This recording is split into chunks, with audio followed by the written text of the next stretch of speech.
സ്വർഗീയ വിരുന്ന് ടെലിവിഷൻ മിനിസ്ട്രിയിൽ സാമ്പത്തിക പങ്കാളികളാകുക. Heavenly feast mission months. കൂടുതൽ വിവരങ്ങൾക്ക് വിളിക്കുക 9447356682.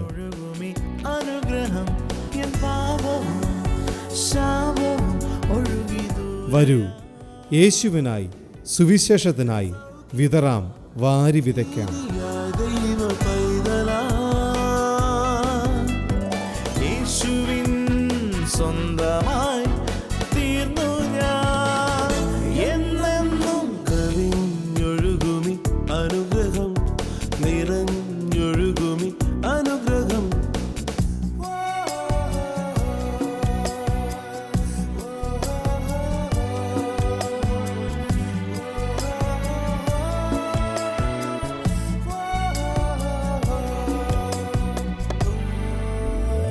പാടുമെൻ്റെ നാഥനായി നവകീർത്തനം, ഇനി എന്നുമേ നിറയുന്നെൻ ഹൃദയമാകെ. കവിഞ്ഞോടുന്ന അനുഗ്രഹത്തിലേക്ക് സ്വാഗതം. വീണ്ടും അനുഗ്രഹിക്കപ്പെട്ട മറ്റൊരു എപ്പിസോഡുമായി നിങ്ങളുടെ കൂടെ വരാൻ കഴിഞ്ഞാൽ സന്തോഷമുണ്ട്. ഇതൊരു TV പ്രോഗ്രാം പോലെ എടുക്കരുത്, ഇതൊരു ശുശ്രൂഷയാണ്. നമ്മളൊരു യോഗത്തിൻ്റെ അകത്തിരിക്കുന്ന പോലെ വേണം ഇന്നിരിക്കാൻ. യേശു നമ്മുടെ സമീപമുണ്ട്. ഇന്ന് വചനം കേട്ടുകൊണ്ടിരിക്കുമ്പോൾ തന്നെ വിടുതലുകൾ സംഭവിക്കും. പ്രിയപ്പെട്ടവരെ, കർത്താവിൻ്റെ വചനം കേൾക്കുമ്പോൾ നമുക്കുണ്ടാകുന്ന ഏറ്റവും വലിയ കാര്യം, നമ്മുടെ നോട്ടം വേറെ എവിടെയൊക്കെ അവരെന്നെ സഹായിക്കുമോ എന്ന് മറ്റുള്ളവരിലേക്ക് നമ്മൾ നോക്കും, നമ്മുടെ കഴിവുകളിലേക്ക് നോക്കും. നോട്ടം അവിടെ നിന്നൊക്കെ മാറി എന്നെ സഹായിക്കുന്നൊരു കർത്താവുണ്ട്. നമ്മൾ കാണുന്നില്ല, പക്ഷേ വിശ്വസിച്ച് ഒരാളും ലജ്ജിച്ചു പോയിട്ടില്ല. ദൈവമക്കളെ, ഒരാളും കർത്താവിൽ ആശ്രയിച്ച ഒരാളും അവരുടെ തലമുറയും ഇന്നേ വരെ ലജ്ജിച്ചു പോയിട്ടില്ല. എത്ര പേരുടെ അനുഭവം നമ്മൾ കാണുന്നത്. ഇതൊരു മതമല്ല, ഇതൊരു മതത്തിലേക്കുള്ള ക്ഷണമല്ല. ജീവിക്കുന്ന കർത്താവുമായിട്ട് നാം നടക്കുക. നമ്മളെ ഓരോരുത്തരെ സൃഷ്ടിച്ച, മൂക്കിൽ ശ്വാസമൂതിയ ദൈവം തമ്പുരാന് മനുഷ്യനായിട്ട് ഇവിടെ വന്ന് നമ്മുടെ വേദനകൾ രുചിച്ചറിയുവാൻ, രോഗികളെ തൊട്ടു. ഒരു പാപിയെയും നീ പാപിയാ, കൊള്ളരുതാത്തവനാന്ന് പറഞ്ഞ് കർത്താവ് തള്ളിക്കളഞ്ഞില്ല.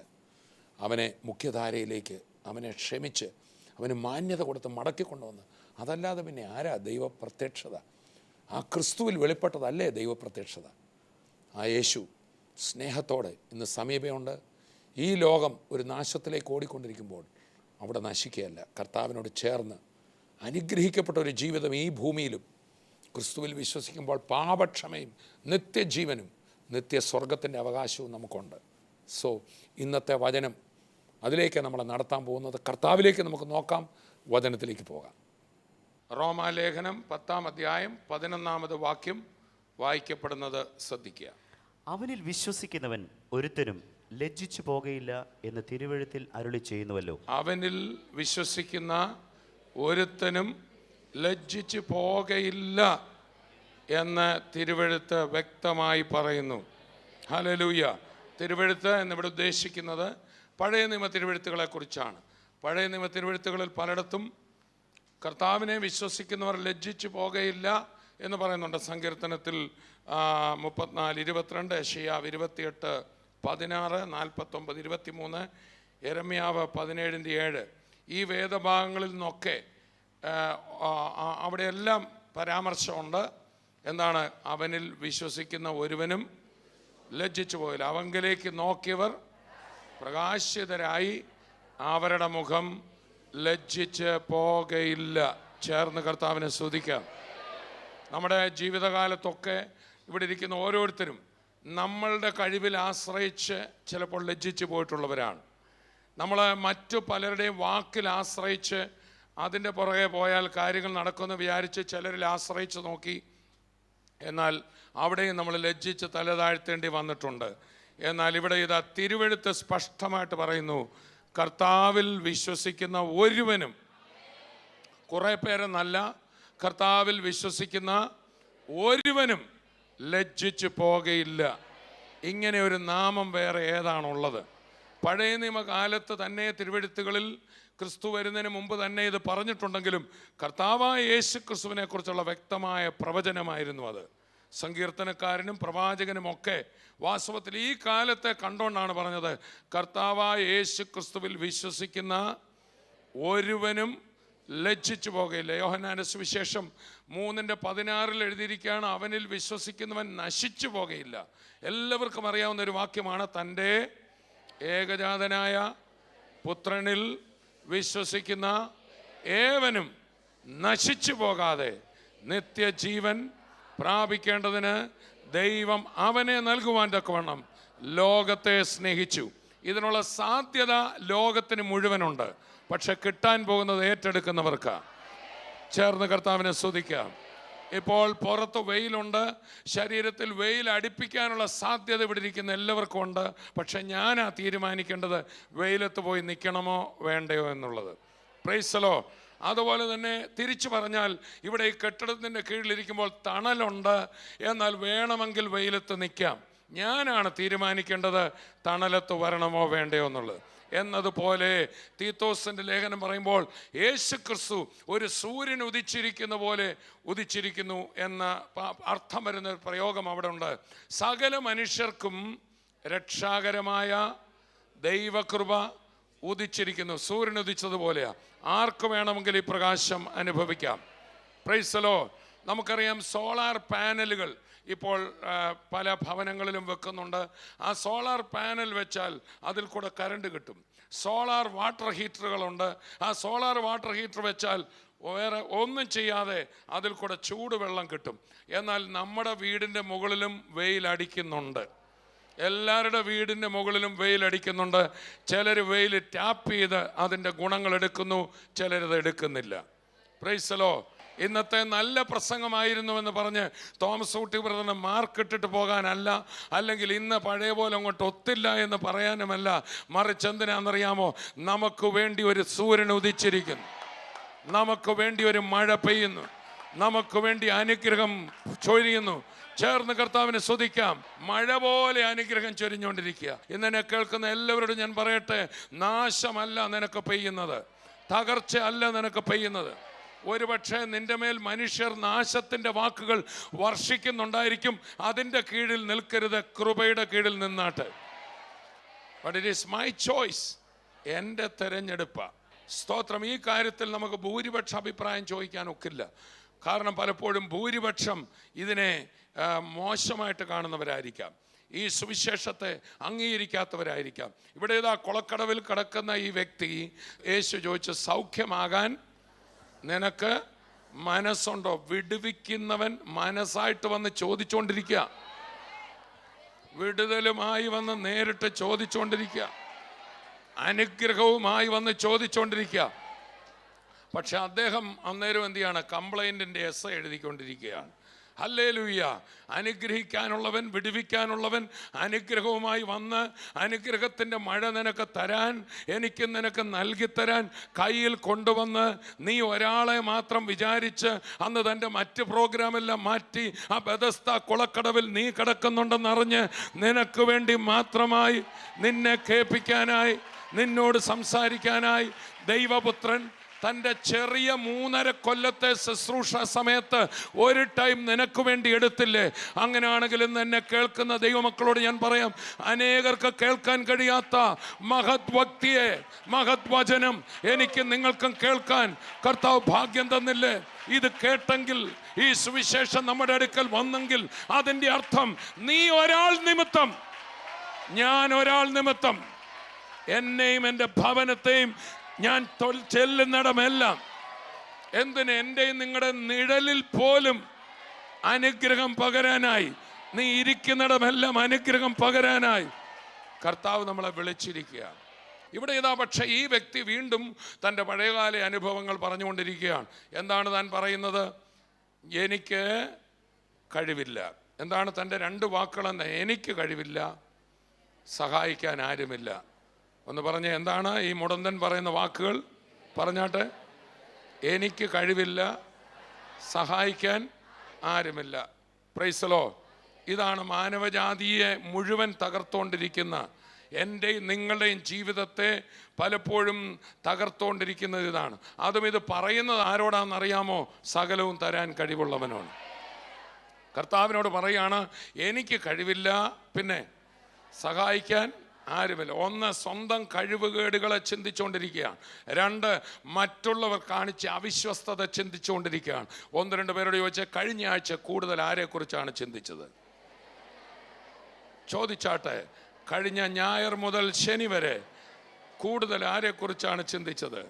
നിന്റെ മുമ്പിൽ നിൽക്കുന്നവൻ്റെ കഴിവാണോ? നിനക്ക് വേണ്ടി മുഖം തിരിച്ചവരുടെ കഴിവുകേടാണോ? നിന്റെ കഴിവുകേടാണോ? നിന്റെ നേരെ മുഖം തിരിച്ചവരുടെ അവിശ്വസ്തതയാണോ? നിന്റെ മുമ്പിൽ നിറഞ്ഞ അനുഗ്രഹമായി നിൽക്കുന്നവൻ്റെ നന്മകളാണോ?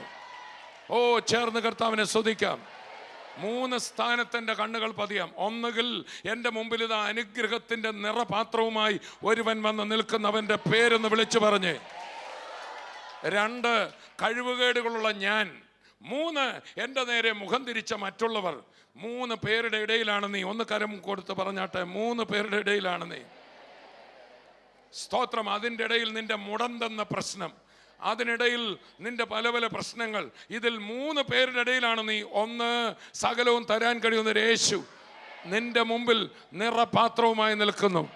2, പരാജയം മാത്രങ്ങൾ സംഭവിച്ചിട്ടുള്ള, തകർച്ചകൾ സംഭവിച്ചിട്ടുള്ള, കഴിഞ്ഞ പരീക്ഷയ്ക്ക് തോറ്റ, ആ ബിസിനസ്സിൽ പരാജയം വന്ന, അല്ലെങ്കിൽ കുടുംബ ജീവിതത്തിൽ ഇനി വല്ലാത്തൊരു പ്രശ്നത്തിലായ, അല്ലെങ്കിൽ രോഗത്താൽ ബന്ധനത്തിലായ ഒത്തിരി പ്രശ്നങ്ങളുടെ ലിസ്റ്റ് മാത്രം പറയാനുള്ള, അതല്ലെങ്കിൽ വിശ്വാസത്തിൽ വന്നിട്ട് അവിടെയും വിശ്വസ്തനായിട്ട് നിൽക്കാൻ കഴിയാതെ വീണ്ടും പിന്മാറ്റ അവസ്ഥകളിൽ പോയ അവസ്ഥയാകാം. എന്തുമാകട്ടെ, എൻ്റെ പരാജയത്തിൻ്റെ ലിസ്റ്റ് 3. എൻ്റെ നേരെ മുഖം തിരിച്ചവർ ഈ 3 പേര് നിൽക്കുമ്പോൾ വചനം പറയുന്നു, അവങ്കലേക്ക് നോക്കിയവർ, അവങ്കലേക്ക് നോക്കിയവർ, അവങ്കലേക്ക് നോക്കിയവർ പ്രകാശിതനായി, അവരുടെ മുഖം ലജ്ജിച്ചില്ല. അതാണ് നമ്മൾ വായിക്കുന്നത്. റോമാലേഖനം 10:11 നമ്മൾ വായിച്ചത്. ഒരിക്കൽ കൂടെ വായിക്കുമ്പോൾ അത് വ്യക്തമാകും. ഒത്തിരി കാര്യങ്ങൾ നോക്കാനുണ്ട്. അങ്ങോട്ടും ഇങ്ങോട്ടും പറഞ്ഞു, ഒത്തിരി കാര്യങ്ങൾ നോക്കാനുണ്ട്. ഒത്തിരി കാര്യങ്ങൾ ചുറ്റുമുണ്ട്. ഒത്തിരി ശബ്ദങ്ങൾ നമ്മുടെ ചുറ്റുമുണ്ട്. അതിനിടയിൽ ഇതാ ഒരാൾ. ഞാൻ ആരാധനയ്ക്കൊരു നിർവചനം പറയാണ്. ആരാധന എന്നാൽ ചിലയിടത്തു നിന്നൊക്കെ നോട്ടം മാറ്റി നോക്കേണ്ടവനെ നോക്കുന്നു. ആരാധന എന്ന് പറഞ്ഞാൽ കുറെ പാട്ടുകൾ പാടി അവസാനിപ്പിക്കുന്നതല്ല. ആരാധന എന്ന് പറഞ്ഞാൽ കരമുയർത്തി വീശുന്നതല്ല. അതെ, അതൊക്കെ ആരാധനയിലുണ്ട്, ഞാൻ സമ്മതിക്കുന്നു. എന്നാൽ ആരാധന എന്ന് പറഞ്ഞാൽ ചിലയിടത്തു നിന്നൊക്കെ കണ്ണുകൾ വലിച്ചിട്ട് ഒരു വ്യക്തിയുടെ മേൽ എൻ്റെ കണ്ണുകൾ വെക്കുന്നതാണ്. ഒരു വ്യക്തിയുടെ മേൽ എൻ്റെ കണ്ണുകൾ വെക്കുന്നതാണ്. ആമേൻ. അപ്പൊ തന്നെ ആരാധന വന്നോളും. പ്രൈസലോ, പ്രൈസലോ. അവനെ നോക്കിയാൽ മിണ്ടാതിരിക്കാൻ ഒക്കത്തില്ല. അവനെ കണ്ടാൽ നാവ് ചലിക്കും.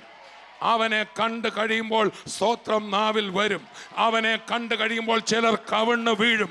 അവനെ കണ്ടു കഴിയുമ്പോൾ ചിലർക്ക് പിന്നെ മിണ്ടാതിരിക്കാൻ പറ്റത്തില്ല. അതാണ് ആരാധന. അതാണ് ആരാധന. നമ്മുടെ സ്തോത്രമല്ല, നമ്മുടെ സ്തുതിയല്ല, നമ്മുടെ വാക്കുകളല്ല, നമ്മുടെ പാട്ടുകളല്ല. പക്ഷെ ഇതെല്ലാം അതിനകത്ത് വരാം. അവനെ കണ്ടു കഴിയുമ്പോൾ ചിലപ്പോൾ നിങ്ങൾ ചിരിച്ചെന്നിരിക്കും. അവനെ കണ്ടു കഴിയുമ്പോൾ ചിലപ്പോൾ നിങ്ങൾ കരഞ്ഞെന്നിരിക്കും. അവനെ കണ്ടു കഴിയുമ്പോൾ ചിലപ്പോൾ നിങ്ങൾ ഞാനും തുള്ളിച്ചാടിയെന്നിരിക്കും. അവനെ കണ്ടു കഴിയുമ്പോൾ എങ്ങനെ അത് എക്സ്പ്രസ് ചെയ്യുന്നതെന്നറിയില്ല. നിങ്ങൾ എക്സ്പ്രഷൻ അല്ല ഇവിടെ വിഷയം. അവനെ കണ്ടു. എപ്പോഴാ കാണുന്നതെന്നറിയാമോ? എന്നിൽ നിന്ന് ഞാൻ കണ്ണെടുത്തു. എപ്പോഴാ അവനെ കാണുന്നതെന്നറിയാമോ? മറ്റുള്ളവരിൽ നിന്ന് എൻ്റെ കണ്ണെടുത്തു. ഇതാ എന്നെ സഹായിപ്പാൻ തൻ്റെ വിടുതലുമായി അനുഗ്രഹവുമായി എൻ്റെ മുമ്പിൽ അവൻ നിൽക്കുന്നത് എൻ്റെ കണ്ണിൽ വരികയാണ്. Price the Lord. അങ്ങനെ ഒരു നോട്ടം നമ്മൾ നോക്കുമ്പോൾ തന്നെ അവിടെ ആരാധന വരും. ആമേൻ. അവനിൽ വിശ്വസിക്കുന്ന ഒരുത്തനും, ഈ വിശ്വസിക്കാന്ന് പറഞ്ഞാൽ ട്രസ്റ്റ് എന്നാണ് അതിൻ്റെ അർത്ഥം. ഫെയ്ത്തിന് ഒരിക്കൽ ഒരാളൊരു നല്ല നിർവചനം പറഞ്ഞു, എനിക്കത് വളരെ ഇഷ്ടപ്പെട്ടു. FAITH, for all I trust in him. For all I trust in him. എൻ്റെ എല്ലാ കാര്യത്തിലും ഞാൻ അവനെ ആശ്രയിക്കുന്നു. ആരെ ആശ്രയിക്കുന്ന? സ്വയം കഴിവില്ലാത്ത ഒരാളാണ് മറ്റൊരാളെ എന്ത് ചെയ്യേണ്ടി വരിക? ആശ്രയിക്കേണ്ടി വരിക. മനുഷ്യൻ സ്വയം കഴിവില്ലാത്തവനാണ്. എവിടെയെങ്കിലുമൊക്കെ ആശ്രയിച്ചേ ഒക്കത്തുള്ളൂ. എന്നാൽ അറിയാതെ മനുഷ്യരുടെ ഒരു പ്രവണത, നമുക്ക് ശക്തി ഉള്ളിടത്തോളം നമ്മുടെ ശക്തിയിൽ ആശ്രയിക്കും. ഇല്ലാത്തപ്പോൾ മറ്റുള്ളവരിൽ ആശ്രയിക്കും. എന്നാൽ യഥാർത്ഥ ആശ്രയം കർത്താവിൽ ആശ്രയിക്കും. ഹല്ലേലൂയ. അപ്പോൾ എന്നെ ശക്തനാക്കുന്നവൻ മുഖാന്തരം ഞാൻ തന്നെ ശക്തനായി മാറും. അവനിൽ ആശ്രയിച്ചാൽ ശക്തിയില്ലാത്ത നിനക്ക് കർത്താവ് ശക്തി തരും. ആമേൻ. ചില വ്യക്തികളെയും ചിലപ്പോൾ കർത്താവ് ഉപയോഗിച്ചെന്നിരിക്കാം. അവങ്കിലേക്ക് നോക്കിയവർ പ്രകാശിതരായി. അങ്ങോട്ട് നോക്കുമ്പോൾ ഒരു പ്രത്യേക ശക്തി നിന്റെ മേൽ വരും. അവനെ മാത്രം നോക്കി നിൽക്കുമ്പോൾ എന്തോ ഒന്ന് നിന്നിൽ സംഭവിക്കും. സ്തോത്രം. അപ്പോൾ ഒരു നോട്ടമാണ് വിഷയം. എന്താണ് വിഷയം? അതാണ് വേറൊരു മുടന്തൻ, സഭയുടെ തുടക്കം തന്നെ ഒരു മുടന്തനെ സൗഖ്യമാക്കിക്കൊണ്ടായിരുന്നു. പരിശുദ്ധാത്മ നിറവ് കിട്ടിയ ശേഷം പത്രോസും യോഹന്നാനും സുന്ദരമെന്ന ദേവാലയ ഗോപുരത്തിൽ ചെന്നപ്പോൾ മറ്റേ നമ്മൾ കാണുന്നത് എവിടെയാണ്? ബെഥസ്ത എന്ന യെരുശലേമിലെ ഒരു കുളത്തിൻ്റെ അരികിൽ ഉള്ളയാളെ വിടുവിച്ചു. ഇവിടെ ഇതാ കാണുന്നു. എന്താണ്? സുന്ദരമെന്ന ദേവാലയ ഗോപുരത്തിൽ. ഏതായാലും പത്രോസ് യോഹന്നാനും ഒന്നിച്ച് ചെന്നപ്പോൾ ഇദ്ദേഹം എന്ത് ചെയ്തു?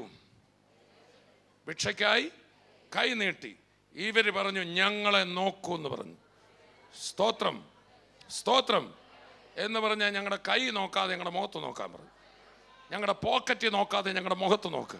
അല്ല, ഇപ്പം ഞങ്ങളുടെ നാവെ നോക്കിക്കൊണ്ട് ഞങ്ങളൊരു സാധനം വിടാൻ പോവാ. ഞങ്ങൾക്കുള്ളത് നിനക്ക് തരുന്നു യേശുവിൻ്റെ നാമം. സൂക്ഷിച്ചു നോക്കിയിരുന്നോണം. കൈ കൊടുത്ത് പറ, സൂക്ഷിച്ചു നോക്കിയിരുന്നോണം. വീണ്ടും ചോദിച്ചു, എവിടെ നോക്കുന്നു എന്ന് ചോദിച്ചേ. എവിടെ നോക്കുന്നു? എവിടെ നോക്കുന്നു? എങ്ങോട്ട് നോക്കുന്നു? സ്തോത്രം. നിന്റെ അടുക്കൽ മുടന്തനെ, നിന്റെ അടുക്കൽ പിച്ചക്കാരനായ മുടന്തനെ വന്നവരൊക്കെ കൈ പോക്കറ്റിലിടുന്ന നീ നോക്കിക്കൊണ്ടിരുന്നു. വന്നവരൊക്കെ സ്തോത്രം പുച്ഛത്തോടെ നിന്നെ നോക്കിക്കൊണ്ടിരുന്നു. എന്നാൽ ഇപ്പോൾ ഒന്ന് നിനക്ക് തരാൻ പോവാ. ഞങ്ങൾക്കുള്ളത് നിനക്ക് തരാൻ പോവാ. ഒരു നാമം നിനക്ക് തരാൻ പോവാ. നസ്രായനായ യേശുവിൻ്റെ നാമം ഞങ്ങൾക്കുണ്ട്, നിനക്കും തരിക.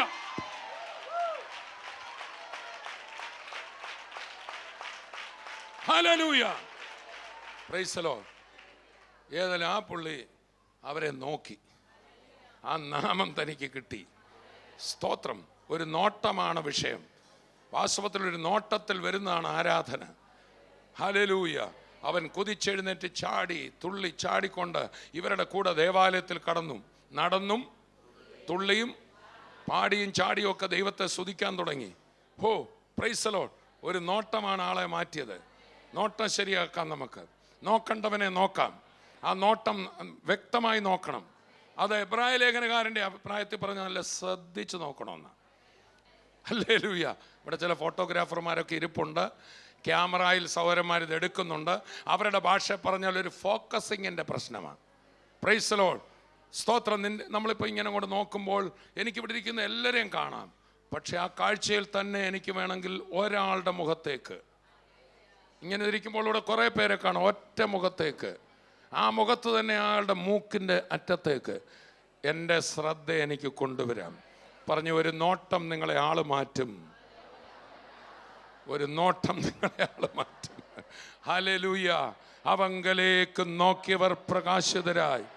ആ വചനമാണ് റോമാലേഖനം 10:11 എടുത്തു പറഞ്ഞ, അവനിൽ വിശ്വസിക്കുന്ന എന്ന് പറഞ്ഞാൽ അവനെ മാത്രം. അവിടെ പറഞ്ഞ റോമർ 10 പറയുന്ന ആരെയാണെന്നറിയാം? യേശുവിനെ എന്നല്ല, യേശുവിനെ മരിച്ചവരിൽ നിന്ന് ഉയർപ്പിച്ചെന്ന്. അതിലേക്കാ നോക്കേണ്ടത്. ഉയർത്തെഴുന്നേറ്റ കർത്താവിനെ ശ്രദ്ധിച്ചു നോക്കണം. എങ്ങനെ നോക്കണം? അതാണ് ആ ഫോക്കസിങ്ങിൻ്റെ കാര്യമാണ് നമ്മൾ എബ്രായ ലേഖനം 3:1 വായിക്കുന്നത്. ഒന്ന് വായിക്കാൻ പോവാ, ശ്രദ്ധിക്കണം. എബ്രായർ 3:1 വായിക്കപ്പെടുന്നത് ശ്രദ്ധിക്കുക. അതുകൊണ്ട് വിശുദ്ധ സഹോദരന്മാരെ, സ്വർഗീയ വിളിക്ക് ഓഹരിക്കാരായുള്ളവരെ, നാം സ്വീകരിച്ചു പറയുന്ന അപ്പോസ്തലനും, നാം ഏറ്റുപറച്ചിലിനെ കുറിച്ചാണ് നമ്മൾ റോമാലേഖനത്തിൽ വായിക്കുന്നത്. ഇവിടെ പറയാം, ഏറ്റുപറയുന്ന അപ്പോസ്തലനും മഹാപുരോഹിതനുമായ യേശുവിനെ ശ്രദ്ധിച്ചു നോക്കുക. എങ്ങനെ നോക്കണം? ശ്രദ്ധിച്ചു നോക്കണം എന്ന് പറഞ്ഞാൽ അവനെ മാത്രം നോക്കണം. വേറെ എല്ലായിടത്തു നിന്ന് നോട്ടം മാറ്റണം. ഇവിടെ ആ കൊളക്കടവിൽ കടന്ന ആ വ്യക്തി എന്ത് ചെയ്തു? അവൻ്റെ കഴിവുകേടുകളെ നോക്കി. മുൻപ് തനിക്കുണ്ടായ പരാജയത്തിൻ്റെ ആവർത്തിച്ച അനുഭവങ്ങളെ നോക്കി. കണ്ണുകളെടുത്താട്ടെ. ചിലടത്തു നിന്നൊക്കെ കണ്ണുകൾ വലിച്ചാട്ടെ. കണ്ണെ മടങ്ങുക എന്ന് പറഞ്ഞാട്ടെ. ചിലയിടത്തു നിന്നൊക്കെ കണ്ണുകൾ എടുത്താട്ടെ. ആ പരാജയങ്ങളെ നോക്കിക്കൊണ്ടിരുന്ന മതിയാക്കിയാട്ടെ. മാത്രമല്ല എല്ലാവരും കുളത്തിലിറങ്ങാൻ നോക്കുമ്പോൾ എനിക്ക് ഇറങ്ങാൻ പറ്റാഴുകയും എന്നെ കൈക്ക് പിടിച്ചിറക്കാൻ ആരുമില്ല, ആരെങ്കിലും കൈക്ക് പിടിച്ചിറക്കാനുണ്ടോ നോക്കിക്കൊണ്ടിരുന്ന ആ സഹായിയെ നോക്കിക്കൊണ്ടിരുന്ന കണ്ണ് മടങ്ങണം. എന്തെന്നറിയാമോ? നിന്റെ മുമ്പിൽ മുഴുവൻ അനുഗ്രഹവുമായി നിന്നെ മാത്രം കാണാൻ വേണ്ടി, നിനക്ക് വേണ്ടി മാത്രമായി നാഥൻ വന്നിരിക്കുക. നാഥൻ എനിക്ക് വേണ്ടി വന്നിരിക്കുക, നിനക്ക് വേണ്ടി വന്നിരിക്കുക.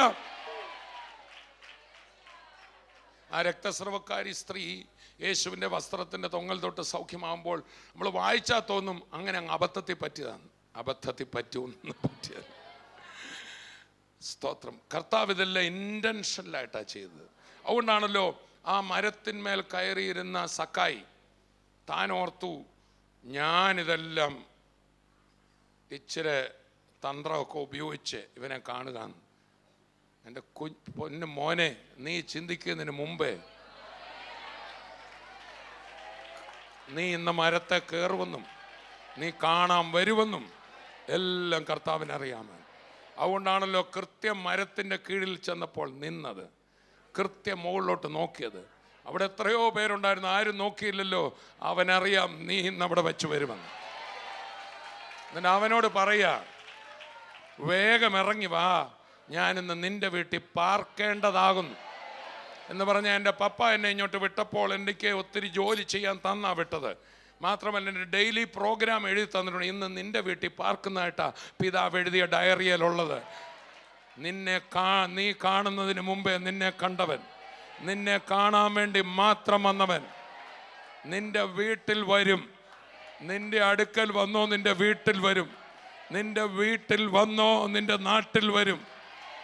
ഓ, നീ ദൈവത്തിൻ്റെ പൈതല്, കർത്താവിനാൽ അത്ഭുതകരമായി തിരഞ്ഞെടുക്കപ്പെട്ട ദൈവത്തിൻ്റെ പൈതല്, ഒന്ന് വിശ്വസിച്ചുകൊണ്ട് കർത്താവിനെ ഒന്ന് സ്തുതിച്ചേ.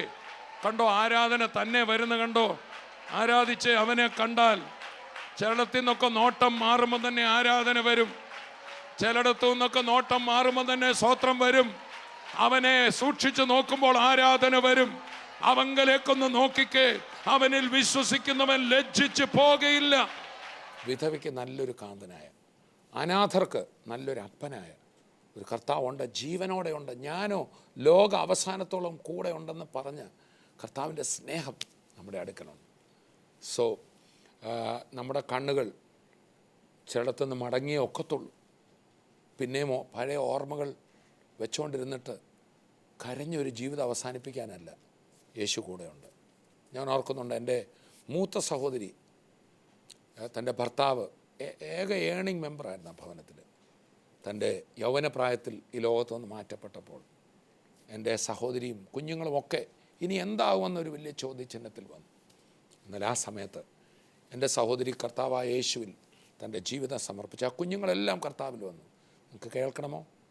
ആ കുഞ്ഞുങ്ങളെ മുഴുവൻ ലോകരാജ്യങ്ങളിൽ കർത്താവ് ഉയർത്തി.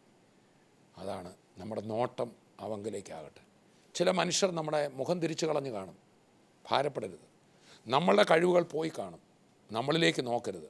സഹായിക്കാൻ കഴിയുന്നൊരു കൈ ഉയരത്തിൽ നിന്ന് നമ്മുടെ നേരെ വരുന്നുണ്ട്. ആ കരങ്ങളിൽ കരം കൊടുത്തുകൊണ്ട് ഇപ്പോൾ നമ്മൾ പ്രാർത്ഥിക്കുമ്പോൾ എനിക്ക് ഉറപ്പുണ്ട്, സൗഖ്യം നടക്കും, വഴികൾ തുറക്കും. ഞാൻ പറയുന്ന യേശു ഒരു കഥയല്ല, കേവലം ഒരു പുരാണ കഥാപാത്രമല്ല, ജീവനോടെയുണ്ട്. അവൻ യേശു ഈ ലോകത്ത് വന്നപ്പോൾ ലോകത്തിൻ്റെ ചരിത്രം AD എന്നും BC എന്നും രണ്ടായി മാറിയെങ്കിൽ എന്നെ കേൾക്കുന്ന നിങ്ങളുടെയും ജീവിതത്തിൻ്റെ ചരിത്രം പാടെ മാറും. ആ ഗ്രാഫ് നേരെ മുകളിലേക്ക് വരും. വഴികൾ തുറക്കപ്പെടും. ഈ ലോകത്തിലെ അനുഗ്രഹം മാത്രമല്ല, നിത്യജീവൻ്റെ പ്രത്യാശ, പാപമോചനത്തിൻ്റെ ഉറപ്പ്.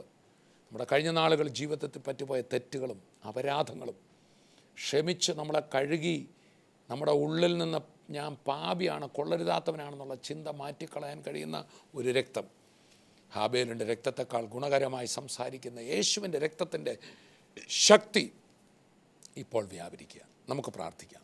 പിതാവേ, ഞങ്ങളങ്ങേ സ്തുതിക്കുന്നു. ഈ സന്ദേശം കേട്ടുകൊണ്ടിരുന്ന ഓരോ വ്യക്തികളും കർത്താവേ, വേദനയോടും ചിലരുടെ വേർപാടിൻ്റെ കണ്ണുനീരോടും ഇത് കേൾക്കുന്നവർക്ക് വേണ്ടി പ്രത്യേകം പ്രാർത്ഥിക്കുന്നു. വൈധവ്യം അനുഭവിക്കുന്നവർ, അതുപോലെ കർത്താവേ സ്തോത്രം, അനാഥത്വം അനുഭവിക്കുന്ന കുഞ്ഞുങ്ങൾ എന്നെ കേൾക്കുമ്പോൾ, അപ്പൻ നഷ്ടപ്പെട്ട, അമ്മ നഷ്ടപ്പെട്ട, സഹോദരങ്ങൾ നഷ്ടപ്പെട്ട് വേദനയിൽ ഇത് കേൾക്കുന്നവർ, കർത്താവേ അങ്ങ് വിധവയ്ക്ക് കാന്തനും അനാഥർക്ക് അപ്പനുമാണല്ലോ. കേട്ടുകൊണ്ടിരിക്കുന്ന ജീവിതങ്ങളിലേക്ക് അങ്ങ് ചെല്ലുന്നതിനായി സ്തോത്രം. ഞാൻ നിന്നെ കൈവിടുകയില്ല എന്ന് പറഞ്ഞ കർത്താവിൻ്റെ സ്നേഹം ഇത് കേട്ടുകൊണ്ടിരിക്കുന്നവർ അനുഭവിക്കട്ടെ. യേശു ക്രിസ്തുവിൻ്റെ നാമത്തിൽ പുതുവഴികൾ അവർക്ക് തുറക്കപ്പെടട്ടെ. കുഞ്ഞുങ്ങൾ അനുഗ്രഹിക്കപ്പെടട്ടെ, കുടുംബങ്ങൾ അനുഗ്രഹിക്കപ്പെടട്ടെ, വിധവമാരായി തീർന്നവർ വിടുതലാകട്ടെ. അപ്പോൾ തന്നെ കർത്താവേ രോഗികൾക്ക് വേണ്ടി പ്രാർത്ഥിക്കുന്നു. അങ്ങയുടെ തൃക്കരം നീട്ടി പൂർണ്ണ വിടുതൽ യേശുവിൻ്റെ നാമത്തിൽ അവർക്ക് ഞാൻ കൽപ്പിക്കുകയാണ്. സൗഖ്യമാകട്ടെ, യേശുവിൻ നാമത്തിൽ സൗഖ്യമാകട്ടെ. വർഷങ്ങളായ തലവേദന യേശുവിൻ്റെ നാമത്തിൽ സൗഖ്യമാകുന്നു. യേശുവിൻ്റെ നാമത്തിൽ കുടൽ സംബന്ധമായ രോഗങ്ങൾ, കിഡ്നികൾ സൗഖ്യമാകുന്നു. ഹാർട്ട് പ്രോബ്ലം സൗഖ്യമാകുന്നു. ലിവർ പ്രോബ്ലം സൗഖ്യമാകുന്നു. ആയുസ് അറ്റെന്ന് പറഞ്ഞിടത്ത് ജീവൻ വ്യാപരിക്കുന്നു. കർത്താവേ കരം നീട്ടിയതിനായി സ്തോത്രം, വിടുതലയച്ചതിനായി സ്തോത്രം. യേശുവിൻ നാമത്തിൽ തന്നെ ആമേൻ, ആമേൻ. കർത്താവ് കൂടെയുണ്ട്. നിങ്ങളുടെ ജീവിതം കണ്ണുനീരിൽ നിന്ന് ആനന്ദത്തിലേക്ക് കർത്താവ് മാറ്റുക. അനുഗ്രഹിക്കട്ടെ. മിഷൻ മന്ത്സിന് വേണ്ടി പ്രാർത്ഥിക്കണം. ഈ ദിവസങ്ങളുള്ള മീറ്റിങ്ങിൻ്റെ വിവരങ്ങൾ നമുക്ക് ലഭിക്കും. അടുത്ത എപ്പിസോഡിൽ നമുക്ക് വീണ്ടും കാണാം. അതുവരെയും കർത്താവ് നിന്റെ കൃപയിൽ നമ്മെ സൂക്ഷിക്കട്ടെ. I bless you in Jesus name. സ്വർഗീയ വിരുന്ന് ടെലിവിഷൻ മിനിസ്ട്രിയിൽ സാമ്പത്തിക പങ്കാളികളാകുക. Heavenly feast mission months. കൂടുതൽ വിവരങ്ങൾക്ക് വിളിക്കുക 9473566882.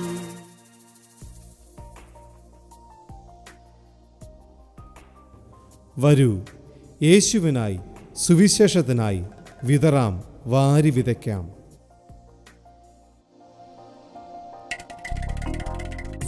തോമസ് ഊട്ടി ബ്രദർ ന്യൂഡൽഹിയിൽ ശുശ്രൂഷിക്കുന്നു. ഏപ്രിൽ 12 ഞായർ. ശുശ്രൂഷകൾ ഉച്ചതിരിഞ്ഞ് 2:30 മുതൽ 5 വരെ. സദ്ഭാവന ഭവൻ, മാഷീഗർ ചർച്ചിന് സമീപം. അവധിക്കാലം യേശുവോടത്ത്. സ്വർഗീയ വിരുന്നൊരുക്കുന്ന കുട്ടികൾക്കായുള്ള VBS ഏപ്രിൽ 6 മുതൽ 11 വരെ. സ്വർഗീയ വിരുന്നിൻ്റെ എല്ലാ സെന്ററുകളിലും. പ്രായപരിധി 3 മുതൽ 18 വരെ. बहते हुए खून की धार, ओ मसीह तूने हमको सिखाए प्रेम की परिभाषा को। ओ मसीह तूने हमको सिखाए प्रेम की परिभाषा को।